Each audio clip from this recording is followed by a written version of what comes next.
Thank you all for joining us today. I'm Raymond Karam, the Chief Program and Development Officer here at AGSIW.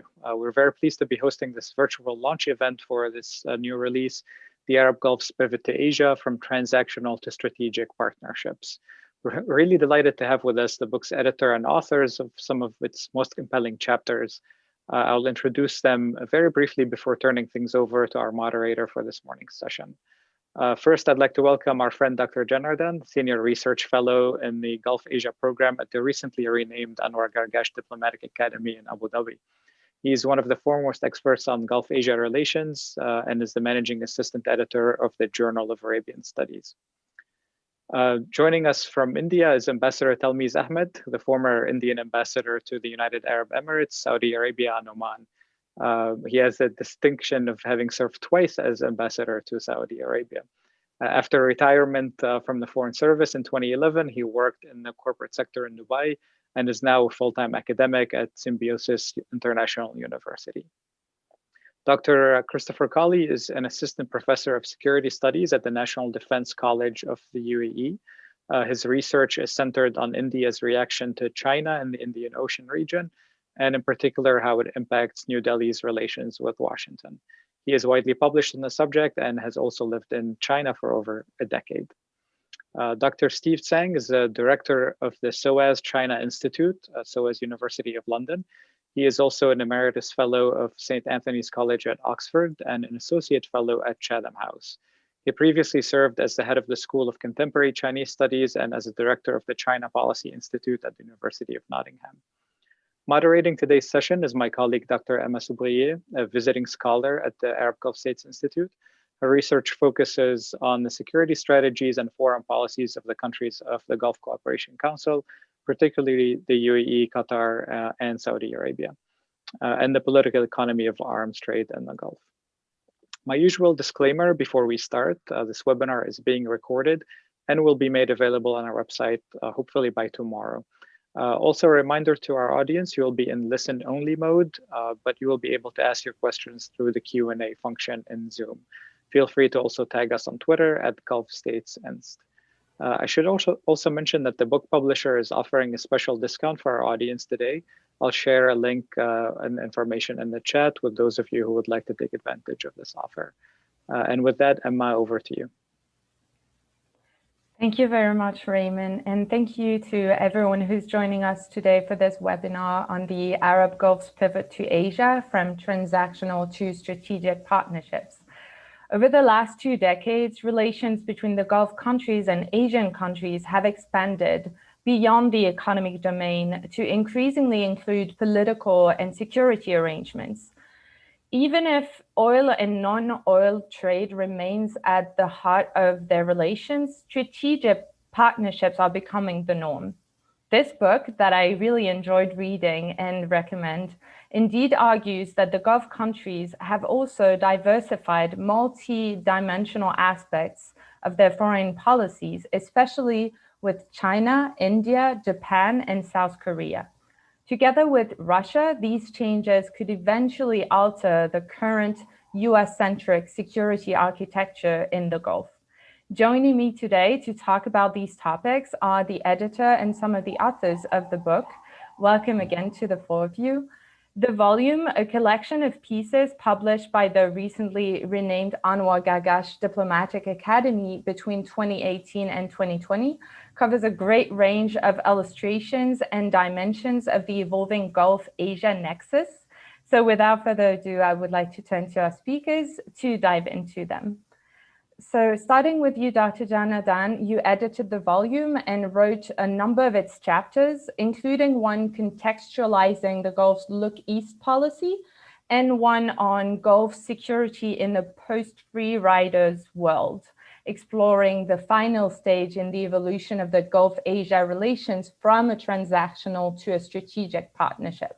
Could you tell us a few words about the overarching takeaways of the book and about the overall impact of this multipolarization of Gulf international relations on regional security dynamics? Sure. Thank you, Emma. Thank you, Raymond, Bushra, Arab Gulf States Institute in Washington for putting this together. Emma's introduction was so good that she's taken away most of my opening remarks already, but then I would like to reiterate some of them.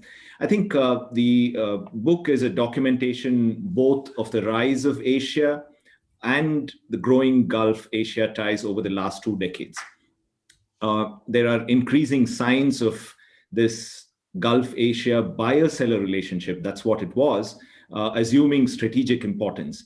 And formerly, when we talked of strategic relationship, it simply meant security relationship. But now I think the relationship is strategic from an economic perspective, from a diplomatic perspective, and of course, it's also assuming security tones. The irony is that many scholars are still very unenthusiastic to view all of these developments as if they were real or as if they were going to be a long-term development. They still see this as some sort of an aberration, perhaps temporary even. 2 statistics I would like to highlight here to press home my argument about Asia and about Gulf-Asia ties, which is of course documented in the book. In 1995, the emerging 7 countries' GDP was half of G7. In 2015, it was more or less equal. And in 2040, it's predicted that the emerging 7 countries may actually, their GDP may be double that of the G7 countries. How does that play out when it comes to GCC trade with Asia's big 4?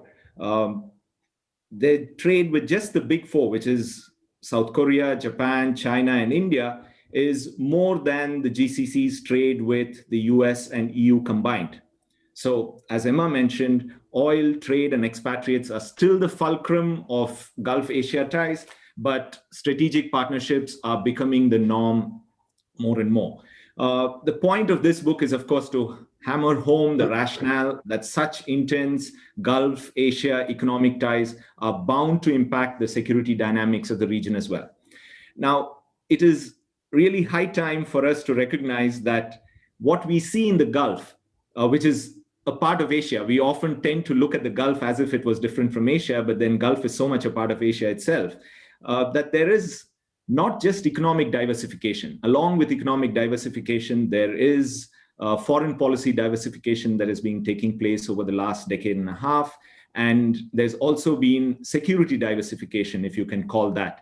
There's a sense of omni-balancing, multi-vector sort of approach that is happening, multi-alignment. And the important thing to note here is that they're all being linked. They're not being treated in silos. There is economic, diplomatic, security linkage. I think that's a holistic approach which was absent in the region. And even knowledge economy is being linked up here. So that's something to take note of as well. And in all this, I think the Gulf's pivot to Asia predates even the US's pivot to Asia, right? So the transactional to strategic partnerships is a way of hedging on the part of the GCC countries. And clearly, there's already evidence that the security scenario in the region is not West-centric. How does it all play out in the security arena? If the West is no longer the main buyer of oil or the main trade partner of the region, then it would be less inclined to bear the security burden alone, right? I mean, look at the US's reliance on oil in this part of the world. From roughly about 65% reliance in 2005, it's down to about 3% or so in 2019. And on the flip side, if the East has to ensure unhindered growth of their own economies in the future, and if this whole thing about end of free riders call by the United States is actually going to take place more and more in the years ahead, then the Eastern countries will have to stop relying on Western security guarantees and get involved in somehow securing the supply chain in one way or the other. And this means that there would be an overlap of Asia's and Gulf strategic interests. So finally, I'd just like to reiterate that we are at a critical point in the security scenario of the region. And this book puts together the connection between the economic, the diplomatic, and the security dynamics. And among other things, it underlines the need to look beyond the existing security arrangement in the region and to start thinking of plans B and C and maybe even more. I think the shoots of some of these shifts are already visible, and we'll begin to notice more and more of this in the years ahead as well. Thank you very much. And thank you for keeping to the 5 minutes. And I look forward to diving more into this with questions. I will now turn to you, Ambassador Ahmad. You wrote 2 chapters for the book titled UAE-India Relations, Expanding Strategic Vistas, and Why Indian Muslims Reject Extremism, Lessons for the Gulf, both of which were really interesting. So I was wondering if you could say a few words about these and on the evolution, the evolving relations between Gulf countries and India over the past few years, particularly the UAE, with the implications of the comprehensive strategic partnership, singular, agreement signed in 2017. First, very quickly, I wrote the piece on why Indian Muslims did not get radicalized. No one was involved with the Al-Qaeda in the global jihad. No Indian Muslim was involved with Taliban. Nobody was involved with in the first decade when you had a massive expansion of radical presence in different parts of West Asia. No Indian Muslim was involved. All told, surprisingly, when several hundred, in fact, several thousand people flocked to Raqqa, to Syria during the Islamic State, we had 20 Indians who went to Syria. And we have about 24 Indians who went to this Islamic State of Khorasan. So I investigated this. This study has not been done earlier. And therefore, you could say that Janardhan encouraged me to do a pioneering study. I looked at it with great detail, being an Indian Muslim myself, besides being a diplomat and having worked in West Asia for so long, it was a matter of personal discovery as well. I mean, why did they say, we have a 200 million strong Muslim community in India, perhaps the second or third largest in the world. And while every other Muslim community did have some elements who got radicalized, the Indian Muslim refused to do so. So this is an investigation. I've looked at various aspects. I've looked at the history. Basically, I found that the Indian Muslims' understanding of Islam is fundamentally different from that of many others.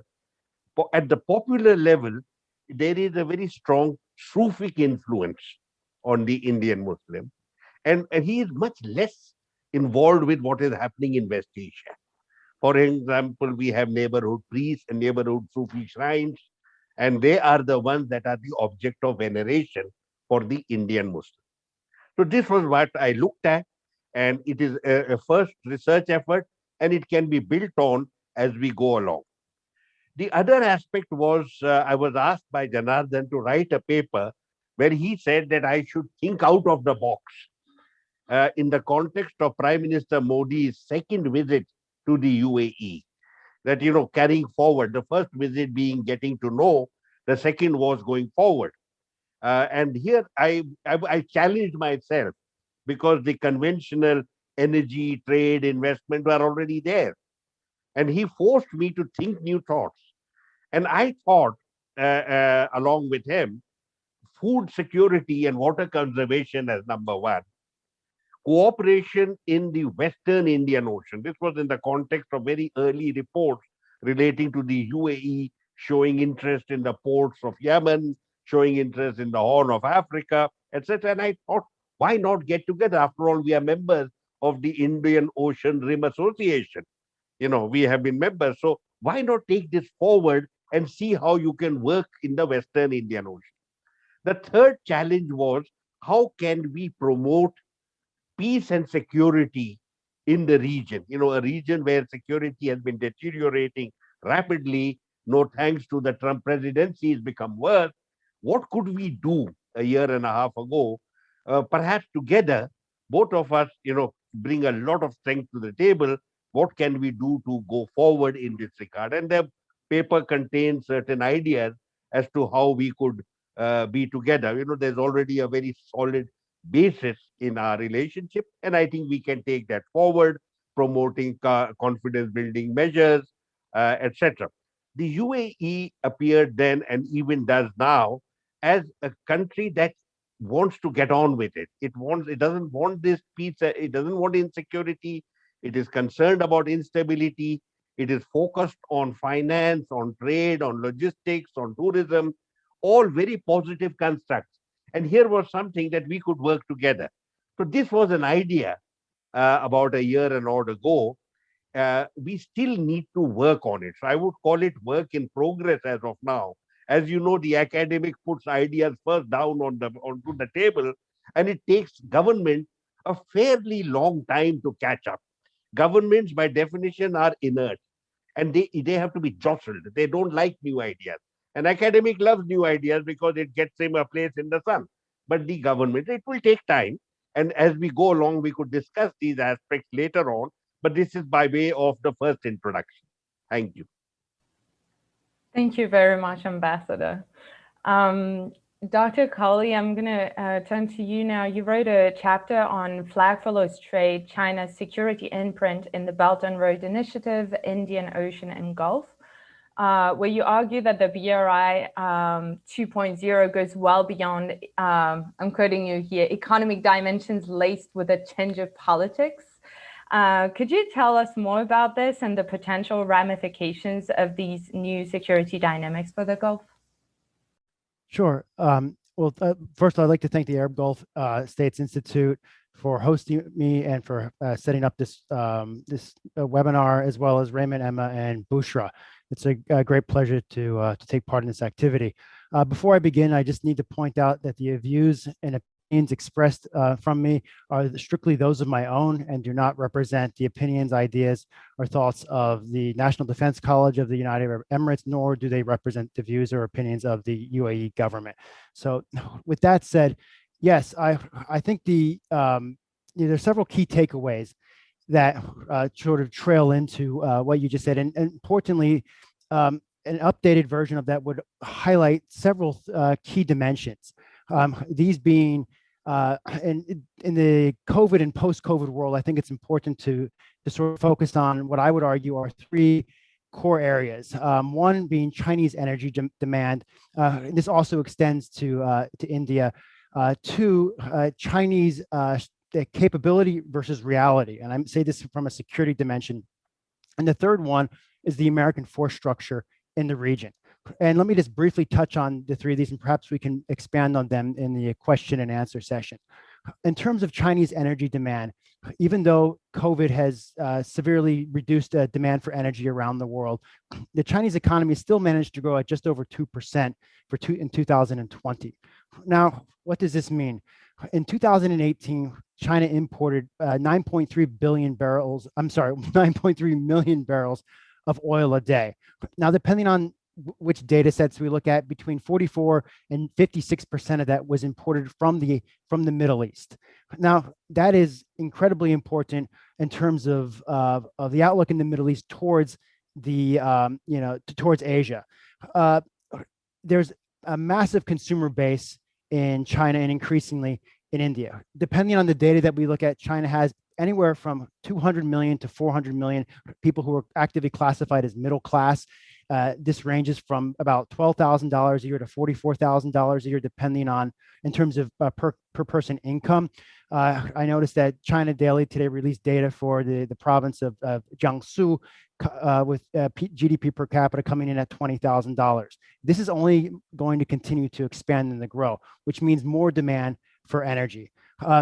Importantly, as the rest of the world starts to become less energy dependent on this region, the Middle East has and especially the Gulf region has a critical advantage, and that's the relatively cheap accessibility of the oil. For example, in Saudi Arabia, a barrel of oil costs about $2.80 to extract from the ground, which is about 1/3 of the global average global cost. So when we look at this from the supply and demand aspect, and increasing and decreasing markets depending on where we're looking at. The Middle East and especially the Gulf region is going to be of critical importance to the rising powers in Asia. The second aspect that I want to discuss, and this is directly related to the first, is the Chinese capability versus reality from a security perspective. It's important to point out that China actually plays a significant role in providing public goods on the high seas. If we look at the Gulf of Aden anti-piracy patrols, according to the Xinhua news agency, 51% of foreign flag of ships that are escorted by the People's Liberation Navy are foreign flagged. In other words, the Chinese Navy is not only helping Chinese merchant vessels, but they're also contributing to the overall common good of open seas. Now, with that said, on any given day, China has between 6 and 8 naval vessels in the northern Indian Ocean.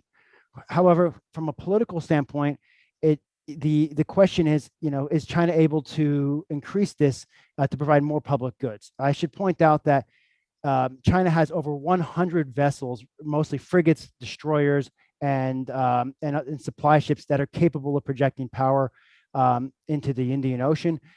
Various estimates say that China could field roughly 18 warships on average at any given time in the Indian Ocean.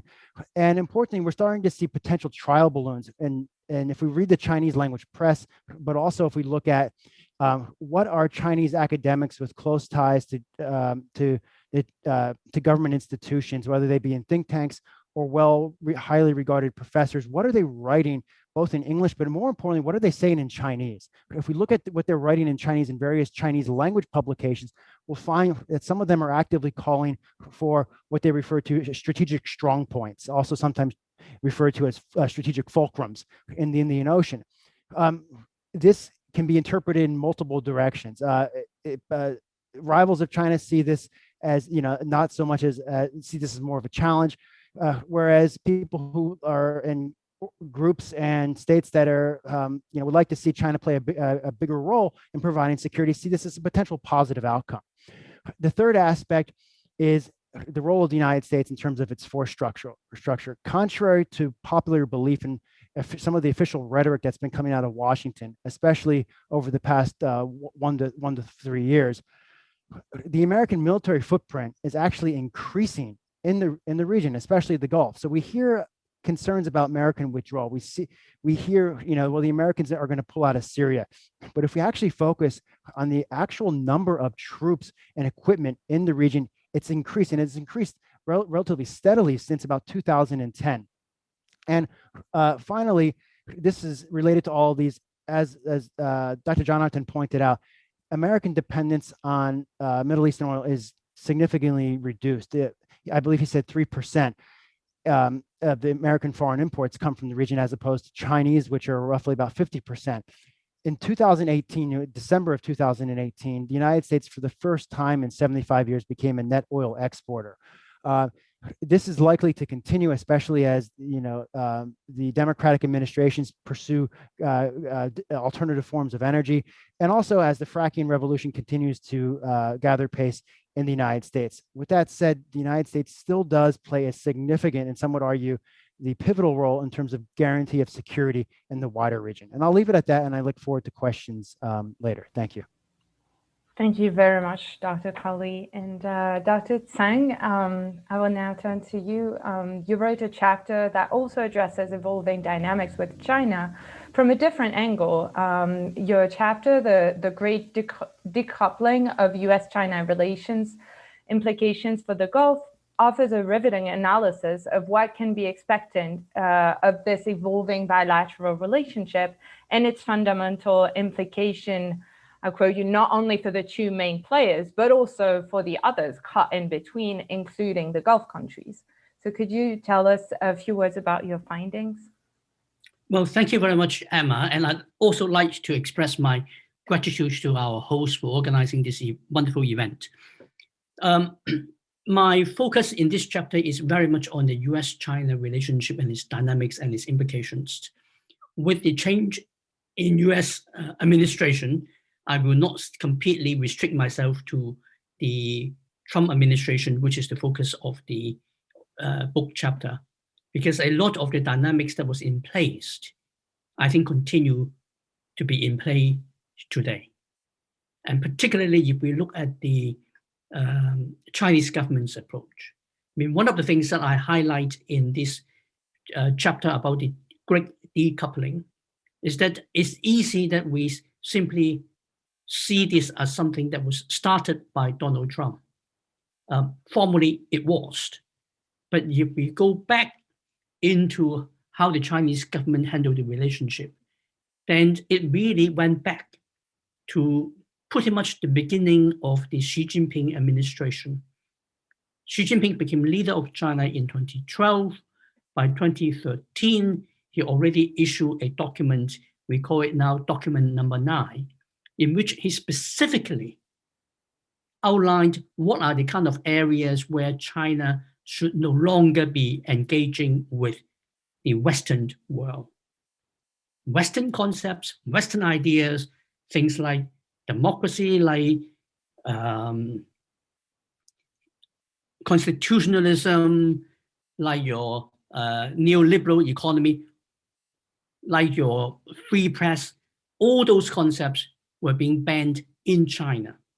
And then a year after that, he introduced the Belt and Road Initiative. And 2 years after, he introduced the Make in China 2025 policy. Now, all these initiatives were there to make sure that China would not be excessively dependent on the United States or the other Western democracies.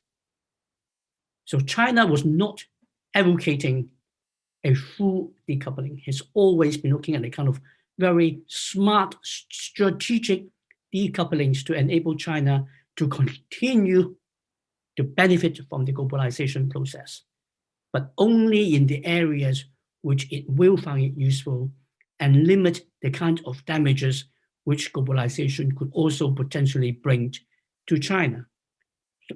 Donald Trump simply brought all this up to the forefront. And the Chinese were therefore, in a sense, responding to what Donald Trump has done, but they would be moving in that direction anyway, with or without Trump. And that kind of lays the background that when we are dealing with the Biden administration, we have to acknowledge that Chinese policy simply will not change. And of course, in the case of the United States, and you are better placed there to deal with this than I am, we are also seeing a kind of structural change in how the United States look at relationship with China. And that, again, is not going to change because of a change in the administration in Washington. It was a very much bipartisan approach that this is already happening, and therefore both sides will continue with this structural change. Where I think we need to be also acknowledging is that this kind of selective decoupling is not a reversal of the globalization process. I think the globalization process will continue. It will simply be changed. It may not go all the way to a kind of full bifurcation of globalization, but there will be elements of changes that will have much more of a China-centered bit and a Washington-centered bit of globalization. And countries in the Gulf are being caught up in this, just like countries in other parts of the world, whether we're talking about the Indo-Pacific or, for that matter, in Europe. I mean, we are speaking today, one day after the United Kingdom government just introduced a new global strategy. And it clearly shows the kind of impact it is making on all of us. And so there is much that we can look forward to seeing how that continuity will sustain itself. I think my 5 minutes is up, so I will hand it back to you, Emma. Thank you so much. Dr. Janardhan, I will come back to you. As I mentioned earlier, you wrote an impressive number of the book's chapters, some covering specific case studies of their relationships with China, India, Japan, and South Korea.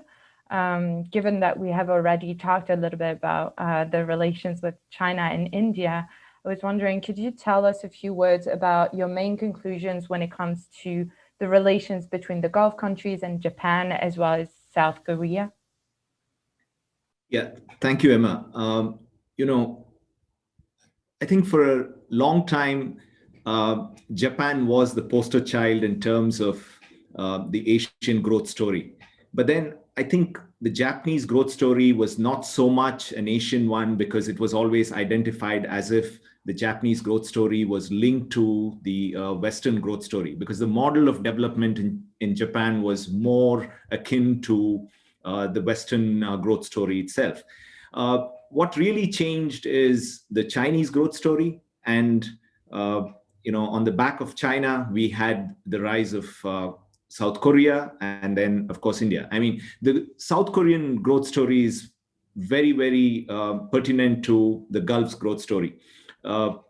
Because I think both started from ground zero to a large extent, one with, of course, resources, the other without resources. So to a large extent, South Korean model of development is being viewed in this part of the world, in the Gulf, as impressive, as something that the Gulf can learn from, especially given the fact that South Korea was in the 1990s nearly close to a default on debt repayment.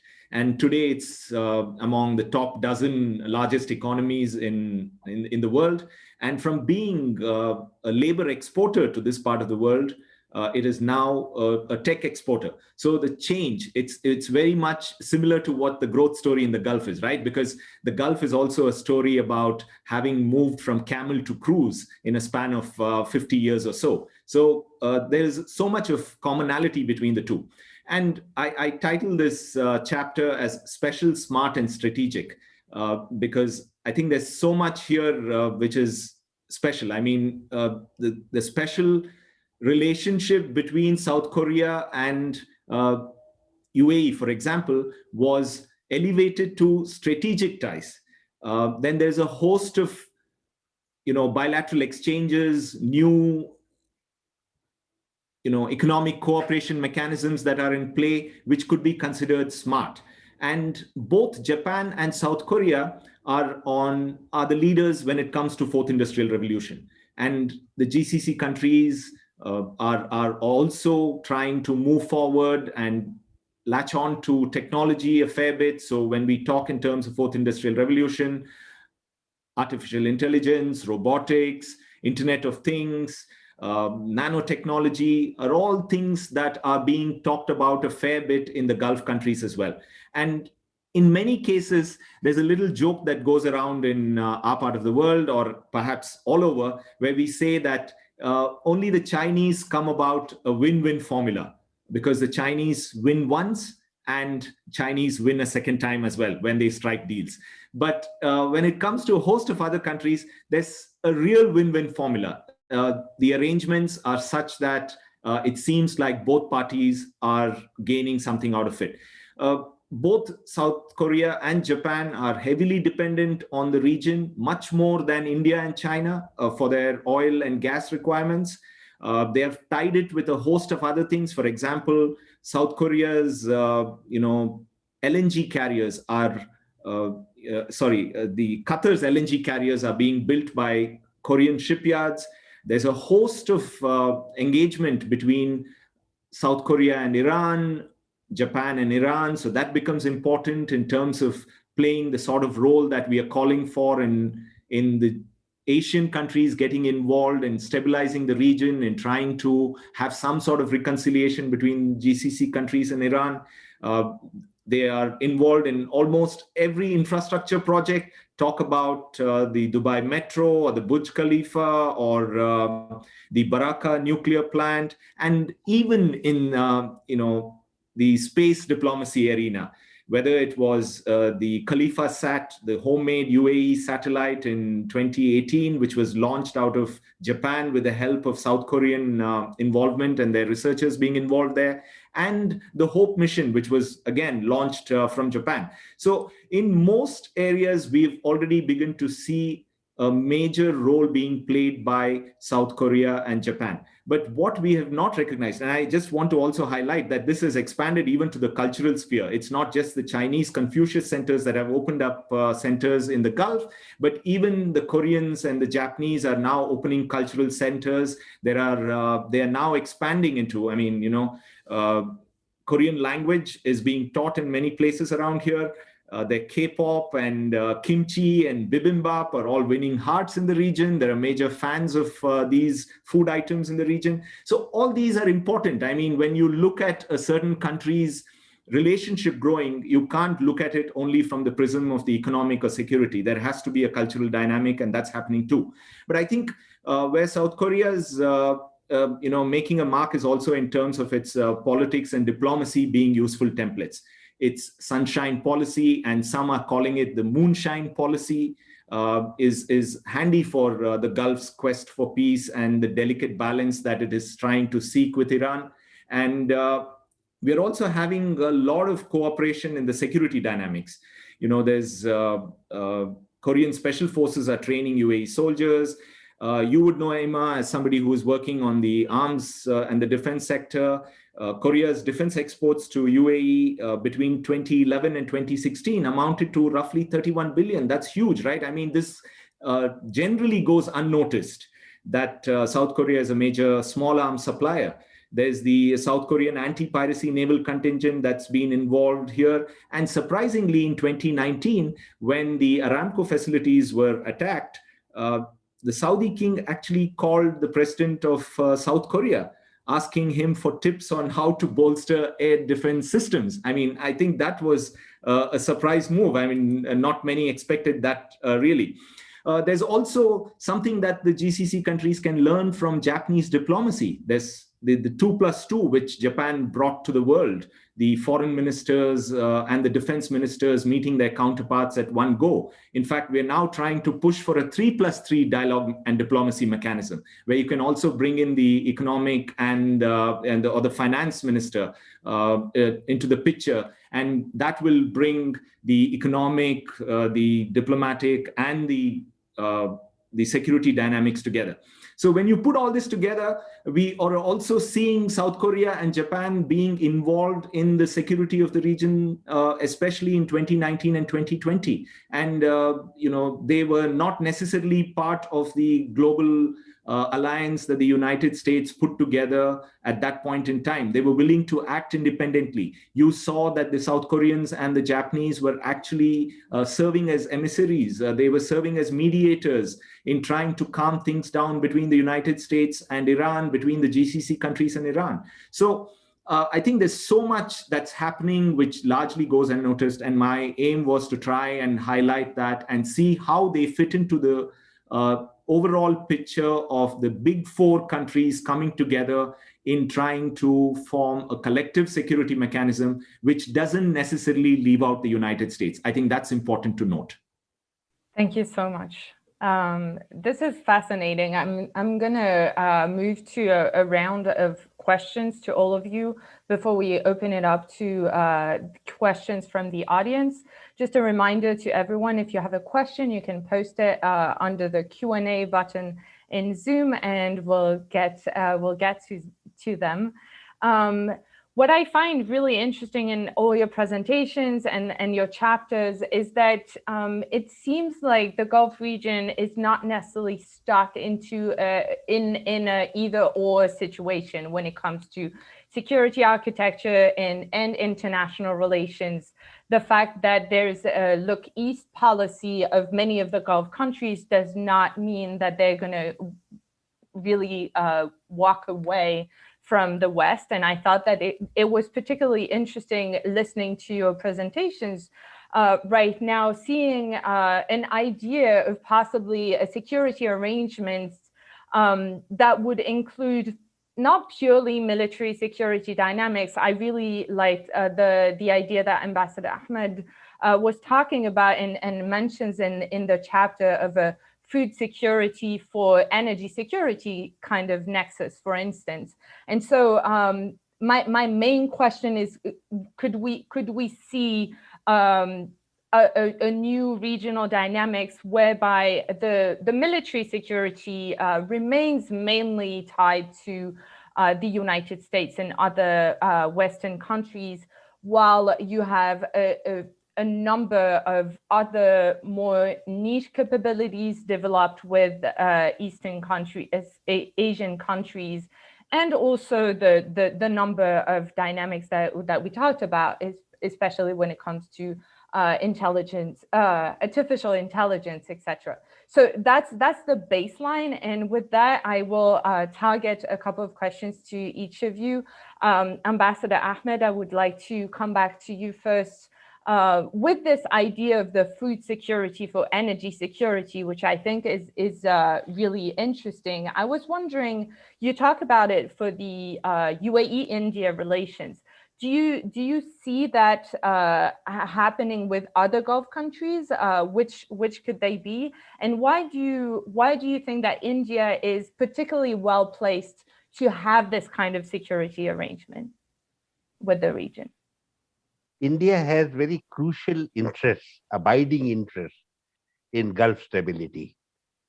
We have, 88% or 90% of India's oil comes from the region, and it's likely, it's increasing very rapidly. They are our major economic partners. They're the principal source of investment in India. And then, of course, you have the presence of a community that numbers about 8 million. This community sends back to India $35 billion. And all told, directly, about 40 million Indians benefit from the presence of this 8 million people because they support at least 3 or 4 people at home. So you are looking at a very significant engagement. Again, we should also look at the historical and civilizational aspect. This is a connectivity that goes back truly 5,000 years, and it is totally uninterrupted.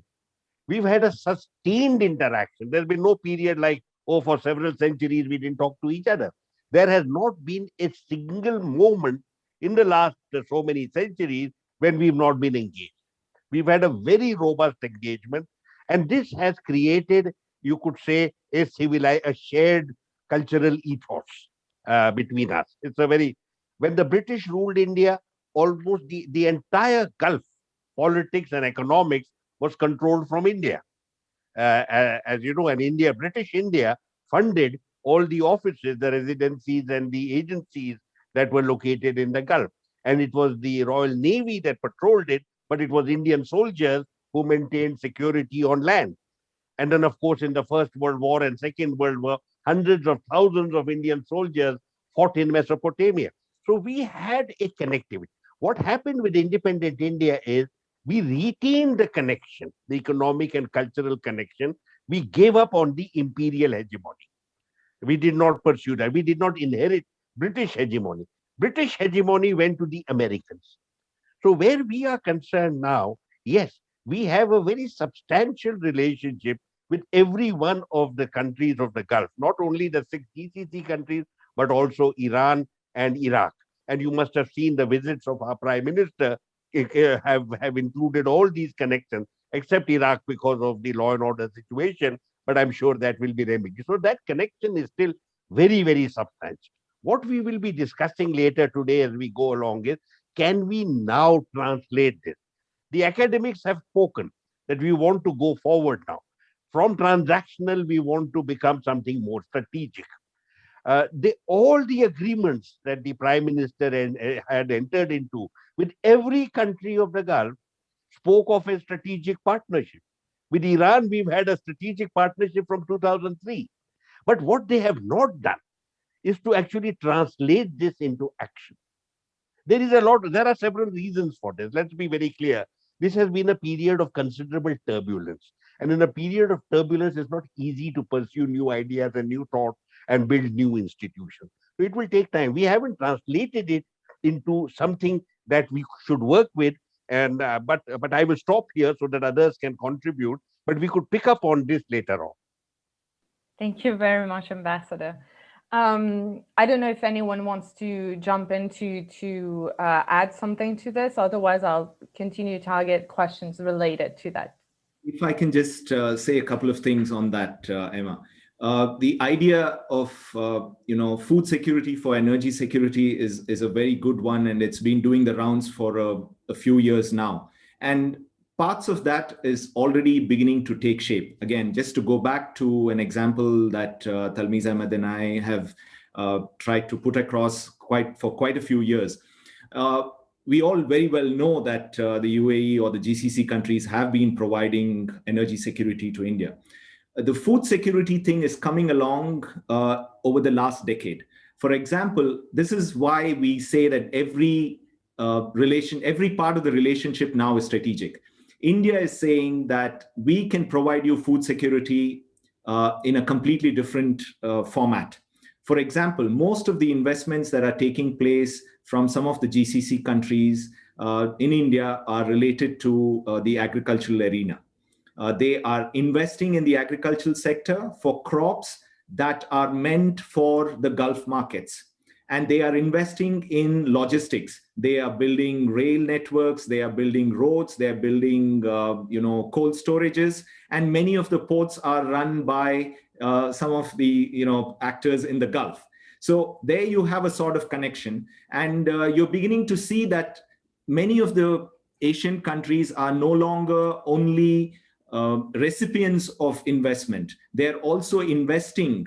It's a two-way mechanism now. They're also investing in the Gulf, whether it's Korea, whether it's China, whether it's Japan, even India now is beginning to invest in the oil sector in the region. So you're seeing a lot of movement of investments to and fro on both sides, and trying to link this as a partnership that's two-way rather than only one way is important. Thank you very much. Dr. Colley, I will now turn to you.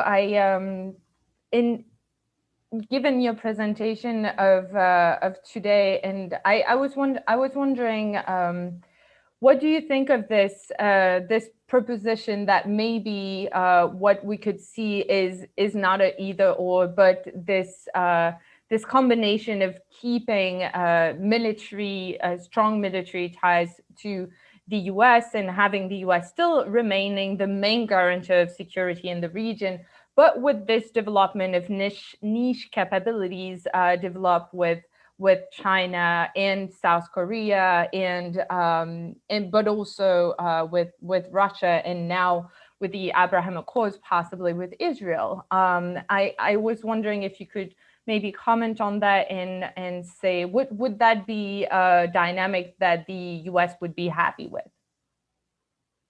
So thank you for your question.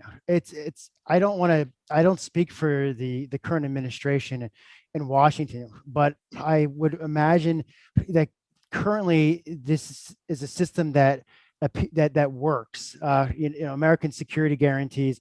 This is a vital part of the world.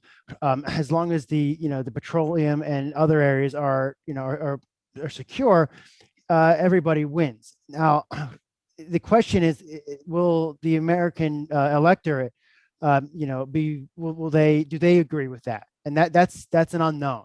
And I think that, as I said before, with the United States, as of 2018, actually becoming a net oil exporter for a very short period of time, that's something that we need to be aware of. And so how can we sort of alleviate this problem? I think the regional states are doing an excellent job of working with both Western powers, and particularly the United States, but also reaching out from an economic perspective to the rising states in East and South Asia.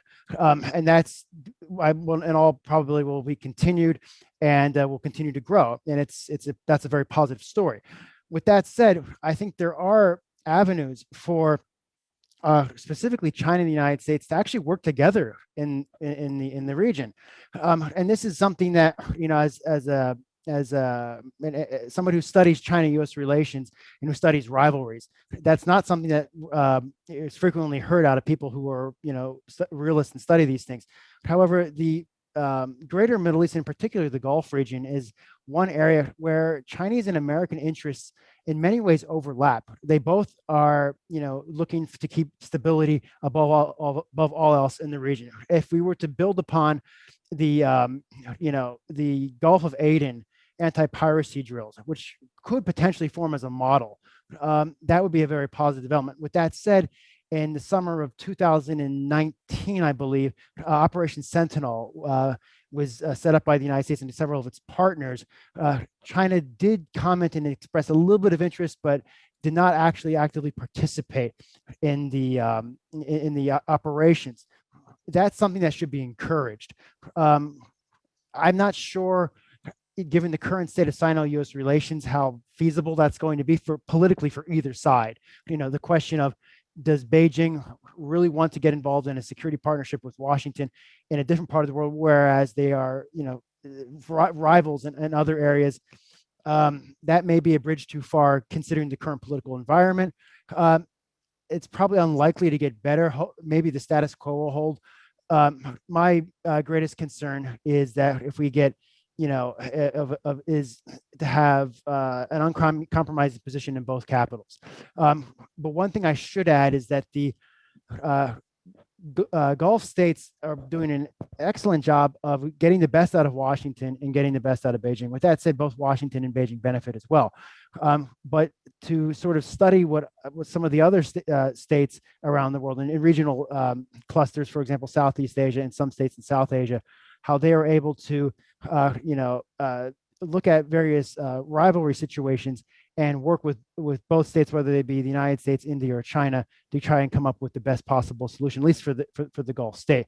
So to take a long shot at this, I think the Gulf of Aden anti-piracy patrols are a very positive thing. However, my concern is that how much of a model do they represent? I think that may be, we need to be careful how much weight we give that to moving forward. With that said, I know that the American security establishment was very satisfied with the role that China played in the Gulf of Aden anti-piracy patrols.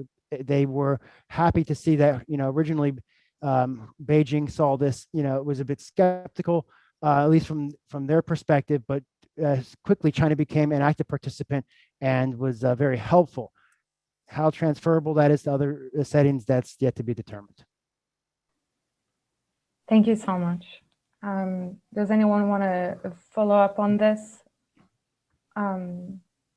Otherwise, I will turn to you, Dr. Tsang. Is piggybacking on what Dr. Colley just said. I think it's this idea that there is an overlap in several fields, and a possible understanding in the region between the US and China is extremely interesting. And it made me think of one of the elements that I found the most thought-provoking in your piece was the idea that the decoupling process will go beyond technologic and business and academic spheres and take on a geostrategic dimension in the long term. You talk about the idea that as economic interdependence reduces between the US and China, the contest in values will become more important for both protagonists. And you also mentioned that in your presentation today, but on the domestic level for China. So I was wondering if you could, would you say that China, that definitely under Xi Jinping rejects Westernization, would you say that China will keep these efforts to the domestic stage, or should we expect that China will actually try and expand a sphere of Easternization or Asianization to push back against Westernization in sphere of influence where it would like to move forward? I think it's going to be a very important question in the coming years or decades, and you touch upon that in your piece. So, well, thank you, Emma. let's start with Xi Jinping, because he's the man who decides on Chinese policy, whether it's domestic, foreign, or for that matter, global. When Xi Jinping compares himself with people in history, he doesn't compare himself with Deng Xiaoping, the great reformers who changed China dramatically in the post-Mao era. He only compared himself really with two historical figures. One was Mao Zedong, the man who founded the Communist Party regime in China, the PRC. The other one would have to go a rather long way back, all the way to the beginning of the first Chinese empire, the first emperor of China. And that is the kind of ambition Xi Jinping has. When he talked about the national rejuvenation of China, the make China great again, is not just any part of Chinese history. It is the kind of things that Mao achieved, is the kind of world-shaking changes that the first emperor of China brought about. So even though formally the Chinese government does not have a global strategy for becoming the world's most dominant power, ultimately, as his speech at the 19th Party Congress in 2017, the event where he fully established himself as the ultimate supreme leader of China, he will basically say that by 2050, 101 years after the founding of the PRC, China will be rich, will be powerful, will be beautiful, it will be second to none. And what does that mean? Chinese foreign policy under Xi Jinping is about making the world safe for authoritarianism. That's not really about trying to protect every authoritarian state in the rest of the world. It's to protect the Communist Party state in China. That is what it's really ultimately about. And it is kind of a preemptive reaction to a fundamental threat that the Communist Party of China has seen in the last 30 years in the post-Cold War era of the color revolutions. And that is where your contest of values really come into it. Now, when it comes down to your practical matters of the Gulf and cooperation, yes, there is clear coincidence of interest between China and the United States in the Middle East. But with all due respect to colleagues in the Middle East is a very volatile region where the hegemonic power historically always comes into some kind of sorrow. The Chinese know that perfectly well. If the Americans are there maintaining the stability and carrying all the issues on their shoulders, let the Americans do so.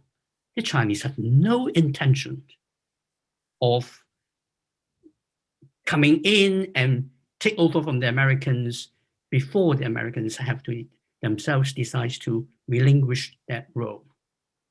And it's a very different thing when we are looking at the anti-piracy naval operations.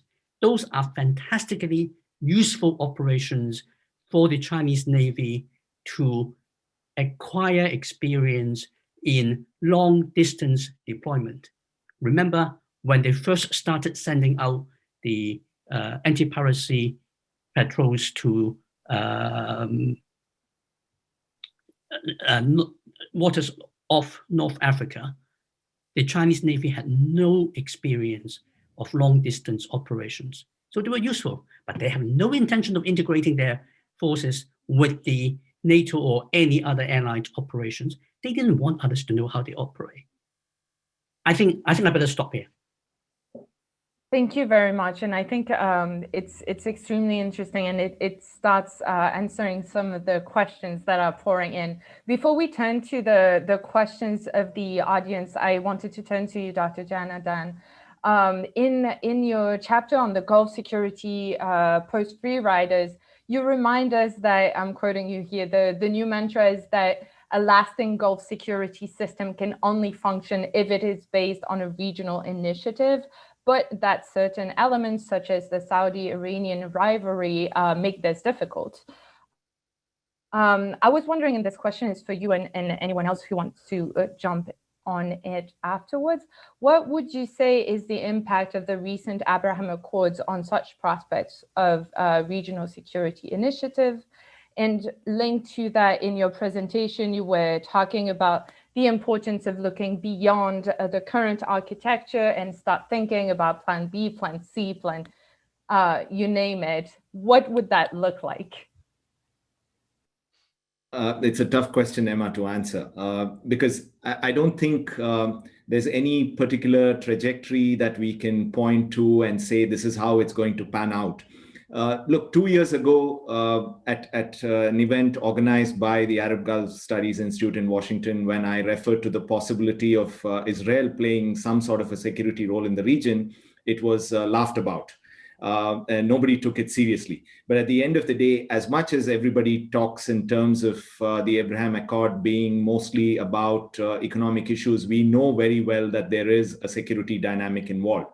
It does complicate things, but it also means that we are not looking at a West-centric security architecture anymore. Because I don't know, it was a couple of weeks ago, I think Netanyahu has appointed some sort of a special envoy on Iran to advise him on what sort of action to take. Israel has said recently that if the Americans are not willing to take action against Iran, they are ready to do so. But this must be all pre-election talk by Netanyahu. I don't think Israel would like to complicate things. And in fact, bringing in the Abraham Accord actually would ensure that beyond the United States, which was always a supporter of Israeli policies in the region, you now have countries in the region. And this goes back to the dynamic of regional solutions for regional problems. For the last decade or so, we have been seeing a host of countries in the region take active role in the security of the region.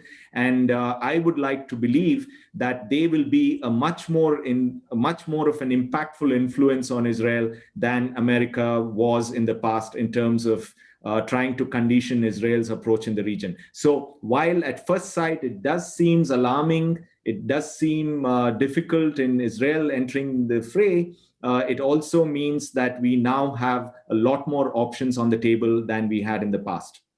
That's number one. Number two, you were talking a little while ago in terms of what sort of a relationship will this be? Will it be all economic with Asia and all security with the West? We actually have a three-pronged approach by the Gulf countries, by the GCC countries in the region. One is their Arab identity, which is really important for them. On the economic front, yes, the Asian partners are the most important. On the security front, no doubt they're still very heavily reliant on the West. But a number of security arrangements with the Asian countries in the last 10 years indicates that all eggs are not in one basket anymore. All eggs are not in the basket anymore. I mean, it's a much more diversified security policy now. We have, and that was very evident during the last year and a half, during the tension in the region with all these missiles flying around and hitting targets in the Gulf. When you had several arrangements come into play. One was, of course, the American-led coalition, but you had India and Japan and South Korea all act independently. Now, I also see that there is a question by someone in terms of asking, will South Korea, for example, be able to act as a substitute for Western security presence in the region? No, it doesn't have that capacity. And I don't think, as Professor Tsang just mentioned, even China is not interested in being that lone global police force anymore like the Americans were. I think more and more, already the world is multipolar, and we can see that. Look at all the conflicts in the Middle East at present. Is America present anywhere?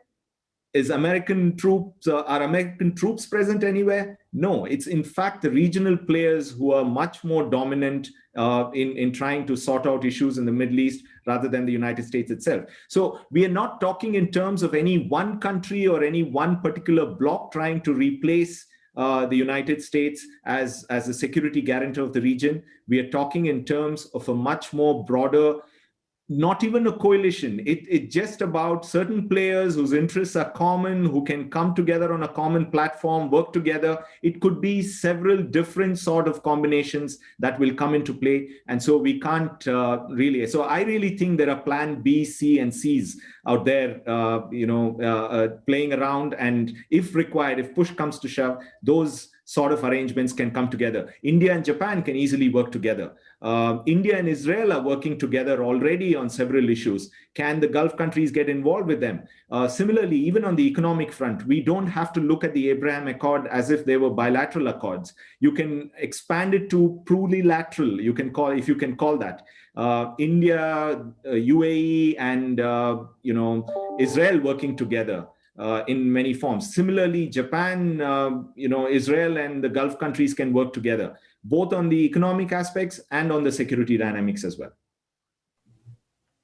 Thank you so much. It is extremely interesting, and I think some trilateral dynamics, such as the one you just mentioned, are already shaping. We see them shaping up, including also between China and the UAE and Israel on some niche capabilities, and I think it's definitely something to continue looking at. It's extremely interesting. Does anyone want to jump in on this question? Otherwise, I'll turn to the questions of the audience. Yes, Ambassador, floor is yours. Very quickly, I dislike the term Abraham Accord. It is not, this biblical terminology is not applicable in the region. Until we have an Israel-Palestinian accord, we should not use the biblical terminology. It is still a scenario of confrontation and conflict, very much so. Now, how could it change? Let us take the long view. We should look at Israel. We look too much at the Arab. We forget that we should look at Israel. Israel has had extreme right-wing politics for the last 20 years, overwhelmingly dominated by two people, Sharon and now Netanyahu. So they have ensured with this right-wing coalition will never allow Israel to think new thoughts. The people have gone way ahead. The American Jewish community has gone way ahead. But Israeli politics, it's totally cast in stone. Where do we go in the future? The most important aspect of this so-called normalization is geopolitical. Israel has for the first time accepted and conceded it belongs to West Asia. And therefore, its security lies in West Asia, not in the American connection. Now, what are the cultural implications? The cultural implication is, for the first time, the Israelis will be seeing Arabs who are self-confident, well-educated, and have cities which are far better than most European cities. They are people who are not the enemy. They are not the objects of hate. They can be truly your first cousins. And this might change over a period of time. As the Israelis mature and evolve, you could see a scenario where they will become much more accommodative of those Arabs who live next to them rather than those who are far away. So yes, if there is to be a major implication of what has happened, this happened in a certain electoral context. Donald Trump's short-term advantage, Netanyahu's not short-term advantage. And we will know within a few days whether it helped Netanyahu or not. It didn't help Trump. But that is due to American politics, not due to their this normal, though he tried to take advantage of it. Over the longer term, I suspect you could see the beginnings of change. That this engage, it is not that the Arabs never had the deep-seated animosity for Israel that the Israelis had for them. And because they had all these 3 million occupied people in the occupied territories, they had a license to kill. They would carry out massive assaults upon them from time to time, kill several hundred of them, women and children, massive use of firepower, constantly. All of that could change if there is a change in the Israeli psyche and in the Israeli leadership. Thank you, Ambassador. I am going to turn to the questions of the audience, unless anyone wants to jump in. But yeah, we have a lot of questions. So I'll turn to the questions of the audience. First, we have two related questions on China. So the first one says, given China refused to participate in the Persian Gulf security patrols that were put in place post-summer 2019 tanker incidents, and given their neutral stance on the Iran-Saudi tensions, they buy oil from both shores of the Gulf. How can we expect that they would be ready to play a role as a security guarantor in the Gulf instead of the US? And a related question being, in light of the movement on the Quad front, do you think there is much space for China to share with the United States some of the burdens of patrolling the Indian Ocean region? Dr. Colley. So yeah, I guess I'll begin this by saying picking up from where I began in the beginning of the talk, we're starting to see a change of attitude, at least unofficially in China and officially. If we look at Chinese defense white papers, especially the 2015 defense white paper that said that China is actually going to carry out defense of Chinese interests on the far seas, on the high seas. So what does this mean? It means we can expect to see a greater Chinese military presence in especially the Indian Ocean region. Now, China has a traditional aversion to overseas bases. In fact, it's a very loaded term in the Chinese language, and it has all sorts of connotations to imperial powers, colonization, and other things. But importantly, the fact that we're starting to see not just civilian academics in China, but people based at places like the National Defense University in Beijing starting to explore, and not only that, but actively discuss Chinese bases, specifically in the Indian Ocean region, may be, depending on how you look at it, a challenge or a positive step as to a potential role that China may play. I think it's important to note that we hear a lot about Hambantota, we hear a lot about Gwadar, Dar es Salaam. With the exception of Djibouti, which I'll talk about in a second, all of these have yet to pre-position the logistical facilities that would be required for a Chinese naval presence in the region. And so this is, they're being run and developed by Chinese government-owned entities, but they're not actually taking the steps that we would expect to see if they want to birth aircraft carrier battle groups or other large surface warfare ships there. With that said, in Djibouti, we have an interesting development where we see the Chinese base slash logistical facility, however we want to call it. We're starting to see that they're expanding it to the extent that apparently they built pier space in the actual base itself that would support a four-ship planned flotilla. And in addition to this, they're in the civilian port of Dorla Ella, which is a multi-purpose port in Djibouti.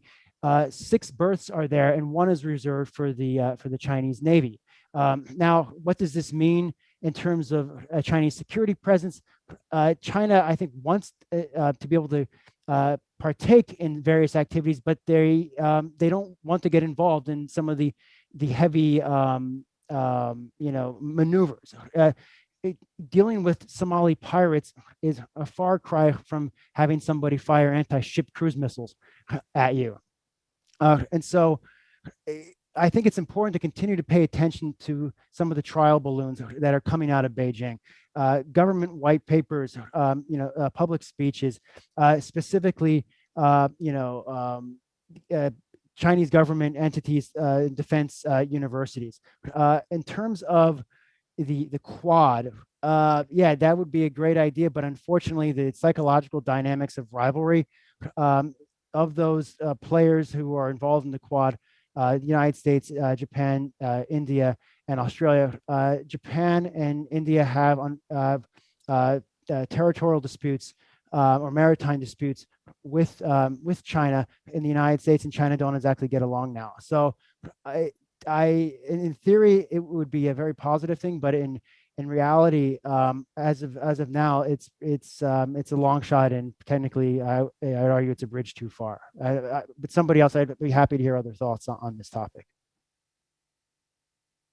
Thank you. Yes, Dr. Janardhan, do you want to? No, I think it's fair when it's unfair when the world says that China has not contributed anything to the region's security in any form, and that it will not be capable of doing anything like what the Americans did. But that's precisely the point. I don't think the Chinese are really interested in doing what the Americans are doing, and they've said so very clearly. What is interesting, however, is some of the literature that's coming out of the writings by Chinese academics, and they have been talking about a completely different mechanism that China should employ in the future, and that is, as opposed to the United States getting or being fixated on conflict resolution, they are talking in terms of conflict management. I think that's really important because while it requires a lot of investment in terms of defense mechanisms, troops on the ground, and diplomatic investment when it comes to conflict resolution, what China is saying that we will try and manage conflicts rather than try to bring about some sort of resolution. And at the bottom of it all is what they call quasi diplomacy. Quasi diplomacy is basically aimed at trying to secure its own interests first, its commercial interests, along the Belt and Road Initiative, the routes that lead up to the BRI routes that's so important, that they will invest in trying to secure their own interests, which is, again, quasi-diplomacy, management of conflicts. And in doing so, if it serves the purpose. So in fact, some of the writings have tried to talk in terms of trying to promote the idea of a non-aggression pact between some of the regional players, Iran and Saudi Arabia, for example. So if they do get serious at a point when they think it's time, because right now, if many people ask, if Asians are so capable of managing the security of the region, why aren't they acting? And I counter that by saying, why should we do anything at present? It's the Americans who have brought the situation in the region to what it is today. Let them sort it out. Let them bring some sort of semblance of stability to the region. Why should we pick up the pieces and clean up the mess that the Americans have left it? I'm sure that's precisely what's going on in the minds of many of the Asian actors, and they will not enter the mainstream security scenario of the region unless their own security interests are directly threatened. Till then, they will be bystanders. They will play, the game from behind the scenes. You've already seen that it's not only China opening up bases in the region, whether it's in Djibouti or in Oman, it's the Indians doing so. You have multiple players. Turkey has come into Qatar. You have the French base in the UAE. So more and more players are opening up bases in the region to secure their interests. And that's why I keep saying that we can envision some sort of an arrangement playing out in the future where some actors will come together and cooperate in different forms. Thank you very much. Professor Tsang. I agree with what Christopher and Jonathan has said. I want to underline that from the Chinese government's perspective, in terms of their global strategy, there are several things that we need to bear in mind. One is that, yes, at the moment, the Middle East is very important to China because it's an important source of energy security. But for China to maintain a military presence all the way to there, they haven't got the capabilities to actually do so at any level of comfort. The headline figures that the United States Navy is now, in numeric terms, smaller than the Chinese Navy doesn't mean anything. It doesn't actually tell you much about the actual capability for long-distance deployment. And if they are going to be deploying into the Indian Ocean in any way that is meaningful, they need far more capabilities than they have at the moment. And by the way, that is not where the priority is anyway. The priority is much more in the old Asia Pacific. I mean, Indo-Pacific is a Japanese concept adopted by the Americans. It's not a concept the Chinese themselves came up with. They didn't actually particularly see that as something which is so important and relevant to them. To them, the real issue is in the Western Pacific. if they can assert themselves in that part, by which they will have to outcompete the Americans. They got it sorted anyway. Why would they have to, at this stage, divert their limited resources all the way to some place that they cannot sustain it? And if our Chinese friends are as far-sighted as we like to think they are, then they will also be thinking that, well, by the time China is ready, 20, maybe 30 years down the line, with all the changes to the energy sector, the Middle East may not be quite as strategically important to China by then as it is now, because the energy dependence may well change in that time frame. I'll stop here. Thank you very much, Professor. Ambassador. The United States is a regional hegemonic power. It is not a source of security. Its presence has made the region extremely insecure and extremely unstable. It is the root cause of regional discord. And I don't want to repeat their record, it is a record of massive damage, death, and destruction. Millions of people have died as a result of their military interventions. What we are looking at desperately is a post-US scenario. The rest of the region itself, as we know, it is inherently insecure. It was never meant to be a secure region. It was always meant, when the British constructed it, initially in West Asia with France, and as far as the Gulf is concerned on their own, they have created a series of inherently insecure states, always dependent on someone else for their security. And the security of the region has now come to mean security of the ruling family and maintenance of the political and economic status quo. That is what the scenario is. The region has never been given a chance to actually manage its own security concerns and its own security interests. What we should be looking at, as far as Indian Ocean is concerned, let me be very clear, it is not a zone of competition or conflict. If the Americans wish, they could make it, because they are trying their best to do so with this Quad. The Quad is something that should confine itself to the West Pacific and look after the interests, the security concerns of the South China Sea and East China Sea. Leave the Indian Ocean to the littoral states. We are fully capable of handling our regional interests, our regional security. Thank you, Ambassador. On the definition of security and how we actually address it, this actually leads me to go forward with other questions from the audience on the human factor and the human dimension. So we are almost out of time. So what I will do is that I will give you three questions and give an opportunity to each of you to jump in if you want to address them. So one question we have is on the human factor in the Gulf-Asia relationship. What are your thoughts on the rising Chinese population resident in the UAE? In what kinds of security paradigm would this affect? I understand migrant labor rights are sticking points between Gulf and subcontinent relations. Can this affect China-Gulf relations? To my knowledge, it could affect other relations, not just with China. On the human dimension also, we have a question saying, as Gulf states look to move more citizens into private sector employment, there is a trend line towards a reduction in foreign labor. So in addition, COVID-19 sharpened this labor tensions and brought out a cultural chauvinism. How are these changes affecting Gulf, India, and other relations?